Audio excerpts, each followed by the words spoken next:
Hey, what's up, guys? This is Nick Tardif with Offensive Line Development, and we are here on the beautiful Bryant University campus in Rhode Island with a good friend of mine and a better coach, Steve Ciocci from Bryant. Coach, just a little intro of yourself, where you're from, how'd you get into the business? Absolutely. I would not say I'm a better coach than you, Chris. I appreciate that. Coach Ciocci, offensive line coach at Bryant University. From North Carolina originally, and kind of moved my way up Maryland, PA. Played my high school ball in PA. Played my college football at Wagner College in New York City. I was fortunate enough to play under Wall Hamline, an incredible coach, and Jason Hotelli, incredible line coach, who's now the assistant line coach of the Bears. And played there. I knew I wanted to coach. Thought I was going to be a high school coach, and then wound up getting the itch to do college coaching because I saw how many guys played college ball, and when it was done, didn't know what to do next. And I felt like I could make that impact a little bit more in that way. So that shifted me from doing high school to college. So when I got done playing in 2012, we were fortunate, won a championship, and then said I wanted to get right into coaching. Was fortunate enough to GA as the assistant line coach in 13, got promoted in 14, tackles and tight ends. We were fortunate to win another title that year, and then left to go to Pace University D2 as full-time O-line coach. Was there for a year, came back to Wagner as D-line coach, specialist coordinator, and recruiting coordinator, which was a huge shift and taught me more about football probably in those 2 years than anything. Had the itch to get back to O-line, so I went from there to FIU as the offensive line graduate assistant, working under Alan Mogridge and Rich Skrosky and Coach Davis. Learned more about football and offensive play than ever from those guys. Then in 2019, right after the 18th season, FIU in the Bahamas Bowl, Coach Merritt here at Bryant University got the job here, called me, asked me if I was interested. He flew down to the Bahamas. We sat down, talked a little bit of ball, and the rest is history. Got here in 2019. In that time, we've been here now. It's been year 6 coming up for me, and 4 league changes in the past 4 years. So it's been incredible just kind of being here and seeing what the school's done and everything. So it's an awesome place to coach football, let me tell you. Thank you, Coach. We appreciate you doing this with us, and you guys are in for a serious treat. Why don't we head over to the weight room? I'll introduce you to a couple of the guys. Hey, what's up, guys? It's Nick Tardif with Offensive Line Development. We're sitting here with my good friend Andrew from Bryant University on the gorgeous campus down here in Rhode Island. We're in the weight room right now, and we're going to go with 5 strong questions, right? What it's like to be a Division I offensive line. Okay, so Drew, first things first. You've been accepted, gone through that arduous process, right, of finding your home. You know where you're going, so you have that mental weight off, right? What's something physically in the off season leading up to your first college camp that you're going to do to yourself to make sure that you, now having been through multiple, because you're an upperclassman, what's going to make your life easy and like most prepared? Yeah, I'd say the biggest thing for me was I had a really good training support system. My high school strength coach, we lived with him. He ran us, worked us out. So we had a really strong network, and all my high school buddies, my whole line played Division I football too. So we all worked together and competed. So that aspect of finding someone to compete with and really push yourself takes it to the next level of your training, and that carries over to camp because you're showing up prepared. You're not kind of going in out of shape and stuff. Yeah. And I think just kind of loving the game, realizing why you're doing it. It's such a short time to get to play, so it's gonna suck in the moment sometimes, but in 20 years you're gonna look back and be damn, I killed for one more day, one more 5-minute sled push on a hot Tuesday with 95 degrees in the middle of camp. So I think just kind of making sure you show up prepared and just competing during the summer and taking the opportunity to really work. So building on the preparedness thing, right? Obviously nutrition, a huge component of it. Who's a game on your schedule that you have circled this year? For me, it's Holy Cross. My sophomore year, I hurt my foot and I missed the last 3 games of the season.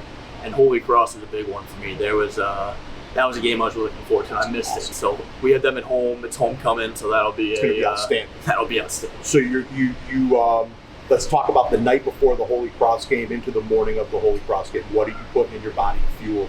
Obviously, you got to be a little different. You're working with a lot of mass or a large human, right? As most of the successful offensive linemen are. What are you going to eat for dinner the night before and for breakfast pregame? So dinner the night before, I'll do a nice big steak. I'll season it up, grill it up, do some steaks, potatoes. Don't to my mom, but I'm going to mix in a salad probably. And I love fruit. Fruit's a really good sugar, so I do a lot of fruit. And then morning games, I'll do an 8-egg omelet, cup of coffee, a lot of fruit, and kind of rock and roll. I love it. Yeah. I love it. Hydration. Yeah, a lot of water, a lot of game. Well, that's a lot of that's the night before. You got to prepare it. So like the night before is a big night. Like a lot of water, Gatorade, all that. Salt your food. Yes. Underline that twice because I do try to push the hydration angle. Hydration's huge, right? Okay, so here's another one, right? You have access to, besides the fantastic facilities here, you have, a phenomenal offensive line coach, right? You get put through a lot of quality indie work, right? What indie drill, if you had to it's not realistic, you have to do one for the rest of your days that you think carries over into games, right? What component of individual would you do if you have to only do one at practice? Yeah, so I'd say definitely the Crowler's a good one. Because you can work run game and pass game on the Crowler, but definitely a lot of you can work your double teams on a Crowler. You could work tight drives on a Crowler. You could, you could work your all your combination blocks. The Crowler's great. You can work all your combination stuff, and then pass pro, a lot of pass pro stuff you don't really need equipment for. It's just you need a guy and you just gotta work your sets and rep it. It's just repetition. It's all just makes you feeling better, Drew. That would have been my answer too, because that sled I think changes lives. I mean, you hate it sometimes in the moment, but it is so good. Sure. If you don't push off your instep, you're not going anywhere. Yes. If you don't work together, the sled turns. Yeah. It definitely helps you with your technique. All right, so let's talk a big difference, right? So you obviously played at a very successful high school at Iona Prep down in New Rochelle, New York, correct? Right, great coaching staff down there, good people. They're doing it at a pretty collegiate level down there, you would imagine. So you're in the top percentile of how prepared guys would be coming into school from that perspective, from the film room, etc. What's something that when you're talking to a guy, you would be like, hey man, this isn't high school anymore. You have to focus on this in an aspect of your preparation. Is it the film room? Is that a uniquely? I mean, the film room is huge. Yep. That's where anyone can go out and play the game, but that's when you actually get to go back and watch yourself. Okay. I'd say the biggest thing is the little details. On a great play, if you want the praise, hey man, nice pancake, you're gonna get it. That's your job. But then go back and watch okay, am I on my toe? Am I understepping myself? Am I not driving off my right foot? Am I false stepping? Little things like that. Then you kind of on the other side, okay, when the defensive line is really tight and it's a 3-tech, he's probably spiking. You kind of get to watch your opponents and pick up on their little trends and pieces and stuff like that. Absolutely.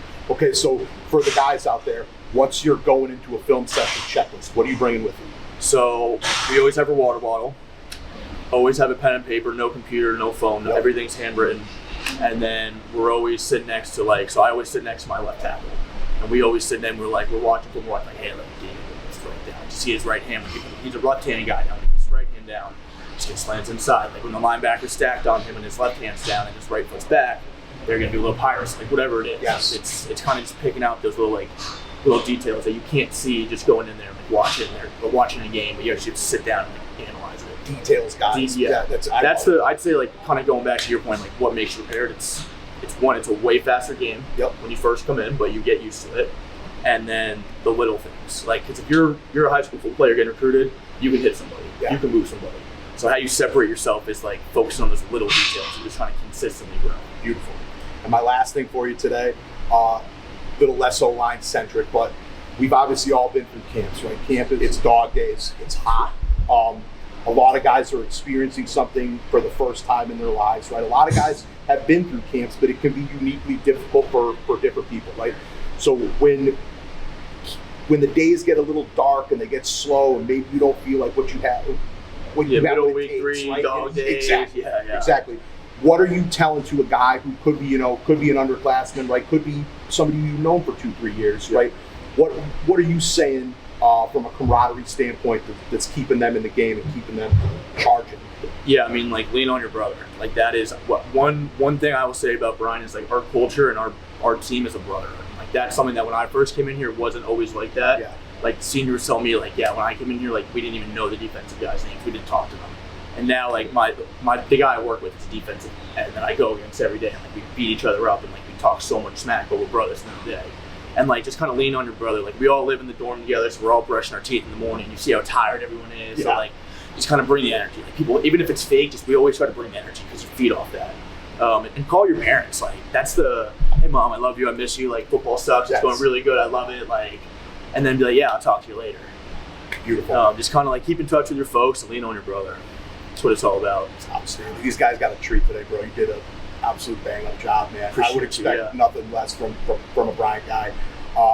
Good luck to the Bulldogs this year, man, and good luck to you. I really appreciate it. I appreciate you. Looking through the lens of an offensive line man, an offensive line coach, right? The questions are going to kind of mirror themselves, and I think that's part of the funny component. Is like you guys have probably spent so much time together. Yeah. It's like if you guys were in isolation booths, the answer would still probably be the same, which I think is one of the best parts about obviously football, but O-line specifically, right? So we'll say, right, you have an incoming freshman to make your job as easy as it possibly can be. Not that that's something that you're looking to do. I know you're a mutter, you like the tough yards, right?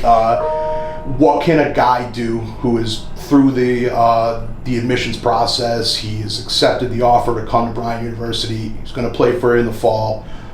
What's something he can do to make his camp experience easier during that last summer? That is an awesome question, and honestly, that's the first thing I talk to guys about.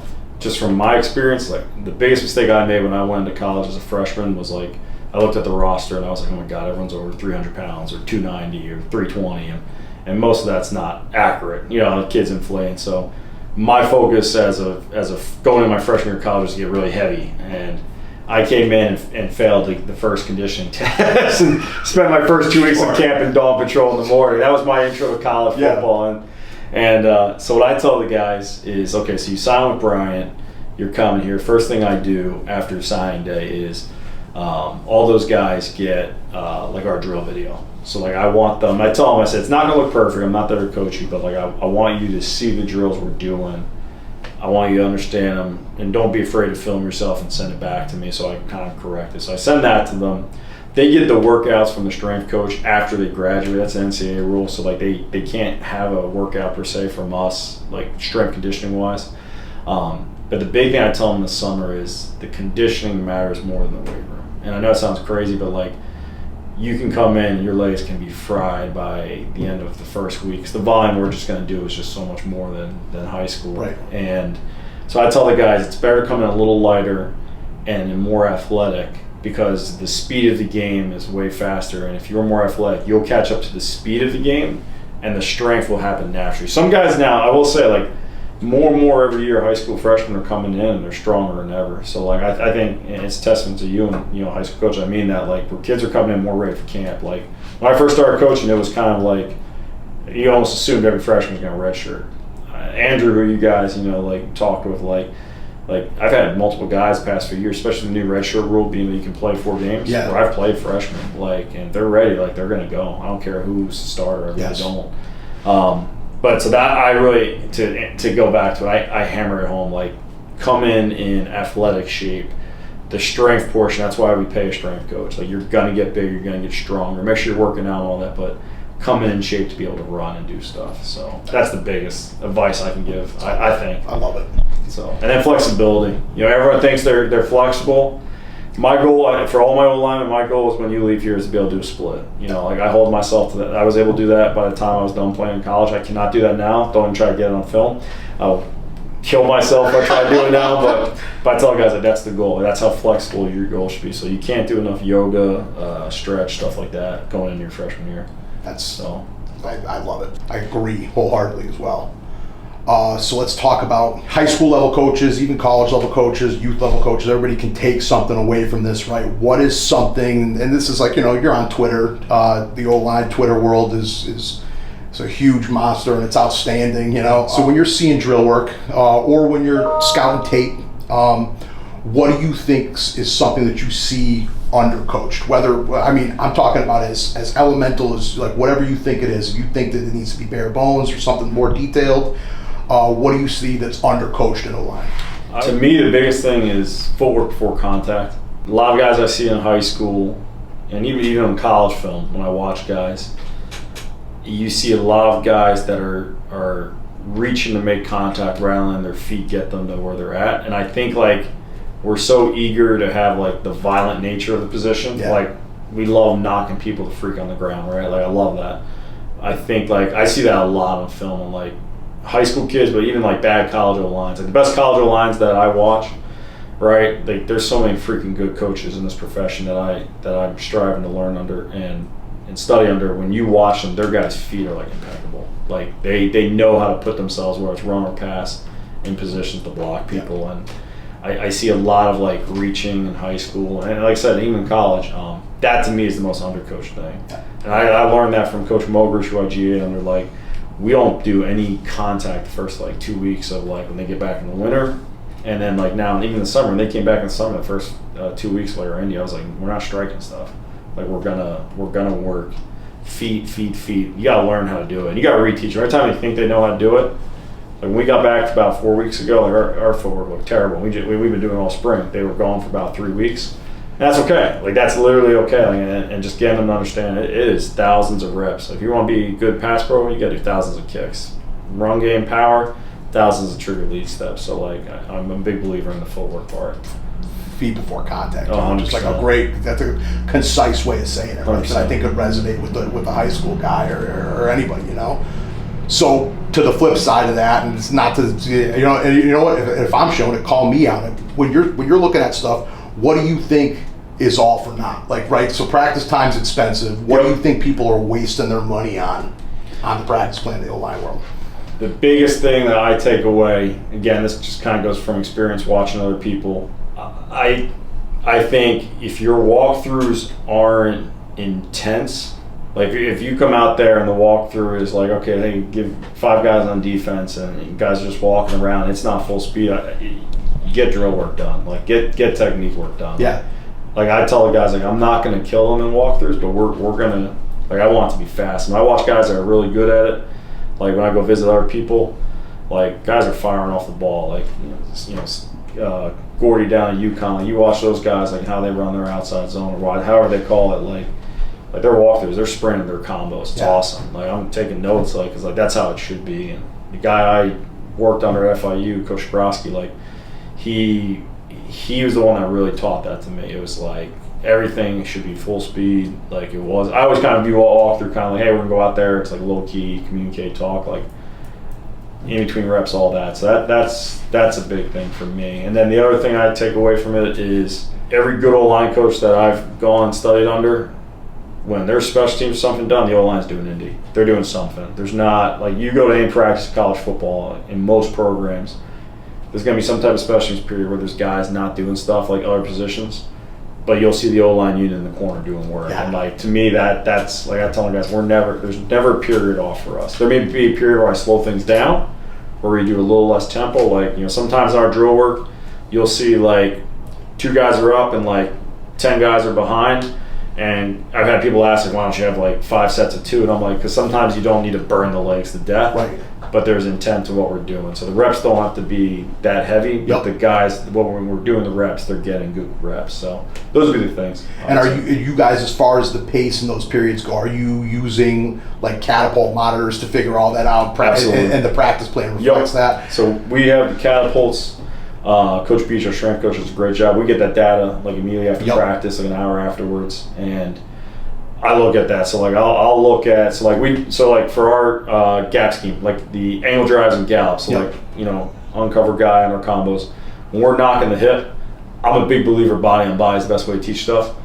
But like I'll look at our numbers. If our numbers are crazy, like I don't think the best thing to do is to have our guys begin nails in their IT band and hips. So like what I'll do is I'll say, okay, this day we're gonna put a bag there, or we're gonna hit a sled instead. So like I think that's really helped us, knock on wood, injury wise and all that, stay healthy. But I think that's huge data. When I was in college, there wasn't that. So, I see some of the, and then like I guess to what I gathered, it's all based on like the output that you'll need on game day, and each day has a designated percentage of game day output, which is it's so smart and scientific. It's awesome. Cool thing about it too is if you follow it, you're not going to be afraid to be like, okay, my guy, let's say my left tackle's a dude.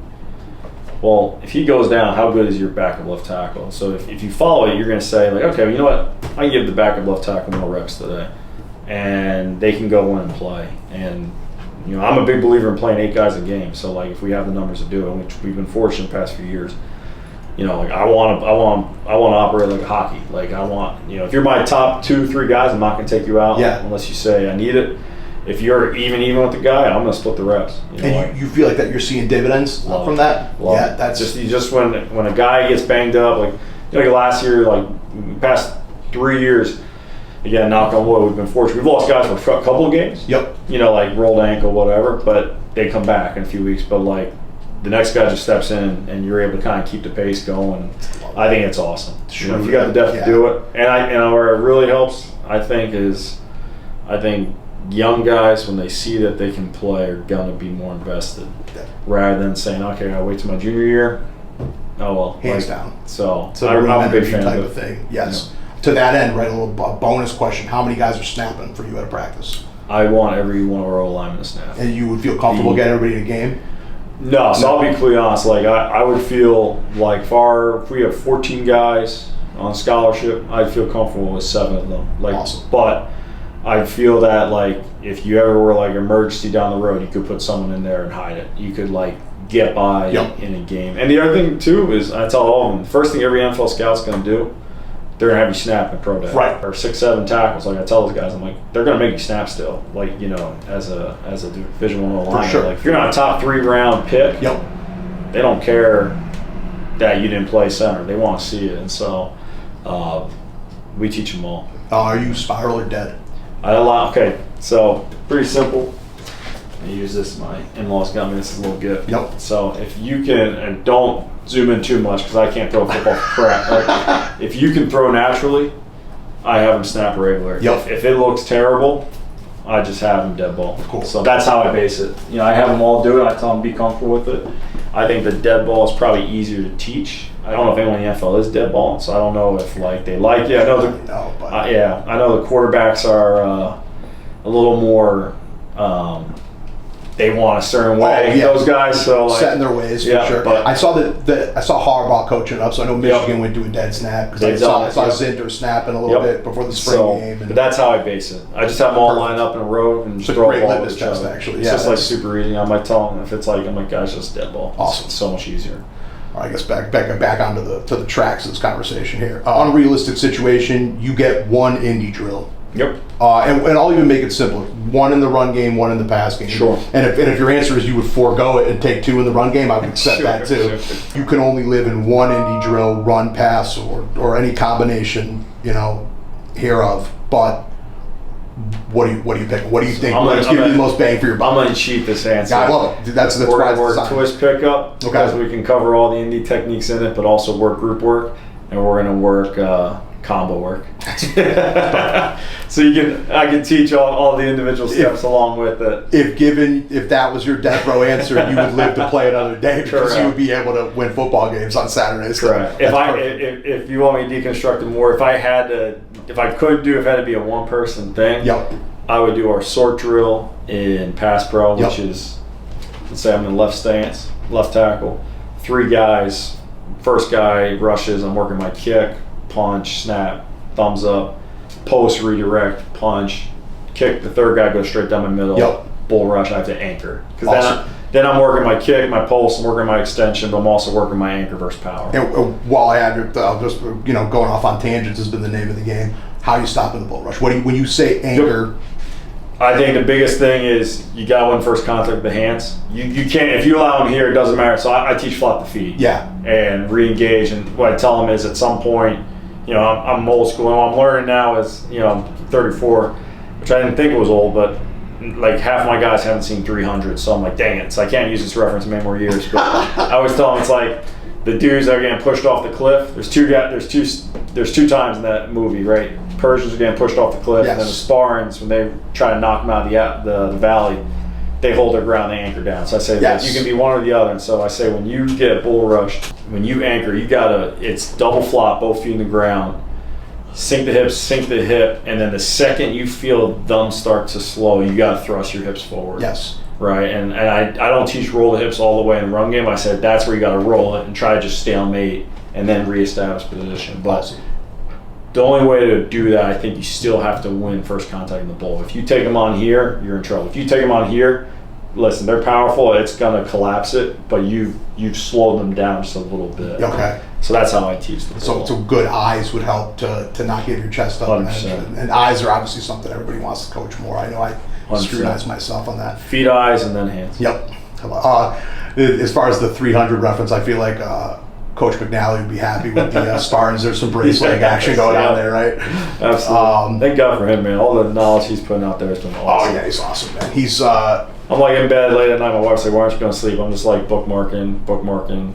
I'm like, all right, I'm gonna watch this in the morning. Like, I have a backlog of bookmarked tweets. I guess you still call them tweets. What do you call them? Yeah, who knows?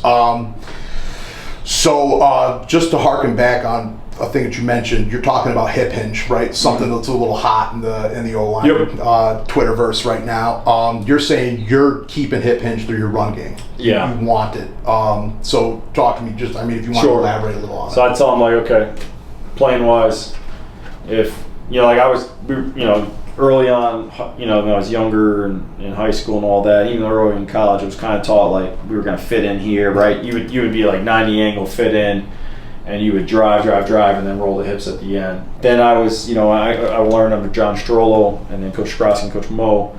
It was double under. You want to lift and roll hips through, and to me the combination of two, if you meet in the middle, you're in a great spot. Like I teach double under, but I think your hips, you don't want to roll the way up. And the problem is if you come out like this, like we were talking when we were younger, any good D-line, if they just pull you down, you're going to fall straight down. Right. You want to be like right about there, like almost like 45 degrees. I talk just real quick, hands above eyes, eyes through my target. My hips should be on a slightly upward angle, like almost like a 45 degree angle, but they're still in prime position. Like no different like if you would hang clean or squat. Like you don't want to be that spot where you're all the way 90, because then you got to lift up to go. You want to be like right above it.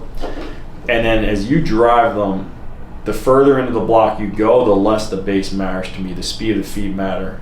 Initially, you need a good base. Yes. And then when they try to escape, that's when you roll the hips. So like I want us, like if you look at pancakes, most pancakes happen when D linemen are trying to disengage. It's very rare, unless they're a really bad player, which is so rare in college, even high school, that if you have two guys hit each other at similar forces, that you're just going to flatline another guy. But if you get him here, and then he tries to do something late, and that's where you can apply torque and extension and all that. Yes. So that's how I teach it.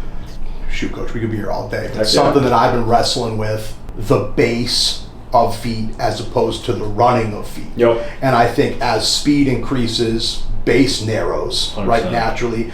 You're seeing guys like Duke, Manyweather, right, are talking about like when you really break the tape down, when you're seeing good finish, you call them pancakes, whatever, you're really just seeing a maniacal running of the feet as opposed to a based, and it was a duck walk mentality, as people would call it, or a demeanor step. You're getting more of your money's worth with a narrower, faster base, with a slight hip hinge and upper body lifting, right, in that double under, because I also am a huge advocate of it. What value do you put on base, and where is the value of being, rooted and having good base? And I know you're a low knees guy, gator legs guy, right? So we talk about sink and condense rather than bend. Like if we say bend, first thing I think most guys are gonna do is bend at the waist. Yes. The hips are gonna be high. So we talk about sink down. I would equate it to if your truck ran out of gas, and I was busting my wife's chops about this. She ran out of gas every week. I felt so bad, and we got taken care of. But if you're pushing like a truck, if you try to push a truck right away, even neutral, and your feet are like together, it's really hard. Right. But like once you got that, so you want to have a good base, like just to kind of get your hips, your butt, and glutes, everything. But once you get it going, like it's almost like if I'm pushing a truck that's out of gas, and I tell the guys, and once I get it going, it just naturally in your head, the faster the truck starts to move, what are you doing? Your feet are moving faster to catch up. It's tough to do that here, so but that's okay, because you got it going where you got it going. Eventually you can just push that thing and it'll go for a bit. It's the same in the run game to me. Like you need the base to initially meet his challenge, kind of like sumo wrestlers. When you watch sumo wrestling, it's the same thing. Those guys hit each other, initial stalemate a lot of time you'll see, and then it's repositioned. And when they got the guy in skates, feet don't matter in terms of the base anymore. Those guys just move, and then they throw them and get long. Yes. And so we talk about base. You need the base to start, as the drive gets going and you feel them try to escape, or you have them on skates, accelerate the feet. And then big thing for me is long at the finish of run game. I was always taught, be tight. We talk about the end of the run game. We want freaking dunks. Like, when you watch us, like, in practice, like, at the end, like, when I yell finish, I want to see those guys throw the dudes. And that's where I think you get most of the pancakes. Yes. Or at the end of the day, like, outside zone, play side, you get that torque where you throw a dude.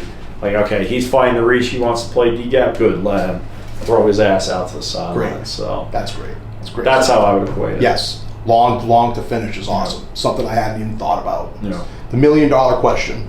You're obviously in the seat that you're sitting in. You are somebody who is evaluating reams of tape on high school offensive linemen, Yep. right? Maybe, like, we'll talk about it in terms of, like, one broad sweeping thing that makes somebody a yes for you. Sure. And then one maybe focused in thing that makes somebody a yes for you. Sure. Broad sweep. So, like, I write it up there. Not, and you don't have to zoom in or whatnot, but the first thing is the finish. Like, their first 10 plays should be pancakes or them finishing people. Like, you have to have that on your film, because, like, I think you can teach technique, you can get kids strong. It's a want to. It's you straying to beat another man's ass. Pardon my language. Like, and I want to see that stray and finish on film. That's, like, the broad answer. Big thing for me off of that is the bend. We talk about 4 levels. Everyone talks about ankles, hips, and knees. I think it's important, but I look at the back flexibility too. Are they hunched over? Is there, like, an arch? Yeah. Like, are they here? Because then they're not going to be as long and patch prone. Some of that can be fixed. A more individualized thing I really like to see, I want to see them be the first off the ball. Just in my experience, it's been very rare that I've been able to take kids that are slow off the ball and get them in college to be fast off the ball. But kids that are fast off the ball in high school that are primed to that cadence or just have fast twitch, those kids usually translate to be really good college players. And so, like, when I watch film, I put that in all the evals. Like, when guys get piped to me, I say to guys, I'm like, okay, he finished, guys, heck yeah, I like him off of that. He's got the size requirement, obviously, all that, yes. Okay, he bends well, but the speed off the ball matters. Like, I have serious concerns when I watch film and the kid's last off the ball. I'm like, why is he always last off the ball? Is it a hearing problem? Is it he's not focused? Is it he doesn't understand football? Like I think that really matters, because when we talk about, like, I love Lane Johnson. You see Twitter every Monday, everyone's arguing he's offside. Like, no, he's not. Like, the refs just can't see that to the naked eye. Yes. And I think one of the things I pride myself, when you watch our guys, like, they leave early. Like, that is your best tool as an offensive lineman. So, like, I like guys that understand that. That's awesome. And then we got all the other things. Hip explosion. Does he throw his hands violently? How well, does he understand scheme? I like talking ball with kids. Yeah. I think that's a big thing. Like, there's a lot of kids, I think, that play football that don't love football. I'm not knocking them for that. I think that, but the best alignment are the kids that love football. I think football is cool, and so I love that attracts kids. I wish every young man had that Tom Brady quote at his Hall of Fame thing when he was, like, talking about how, like, football's hard. I love that. Like, football is hard. I want every young man in this country to play football. I want to coach kids that love football. Yes. You know what I mean? Yes. So I totally. That's the toughest thing to measure, I think. I was talking to the guys yesterday at the session, and I mentioned, I was like, I think in my ideal world, if I had my druthers, like, I want 5 really good offensive linemen, but I would also like to coach 5 future offensive line coaches. Yes. Because to me, you're compounding the impact you can have. Like, I think, do I love it when a guy gets off the ball and pancakes a dude? Will I get all foam at the mouth about something like that? Absolutely. But, like, when I think the thing that really gets me is seeing a dude at the back of a line coaching another dude up. Absolutely. It's like, that's when you know you're going to be good. Exactly. And it's like you're in the right place at the right time. Because, and I think, and I think guys that become offensive line coaches are the dudes who were in the back coaching people up at some point in time. And I think that's why it's the best position in the world, Coach. 100%. Coach, I cannot thank you enough. It's been awesome. Once this leaks, you might have a line, might start handing out numbers at the door to come in and talk ball with you. But it's every time that we meet and get to talk a little of the line, it's always a pleasure, and I'm happy that we can put this out there into the ether for other people to get better. Absolutely. I appreciate it, Coach. Hey, man, thank you so much. Absolutely, man.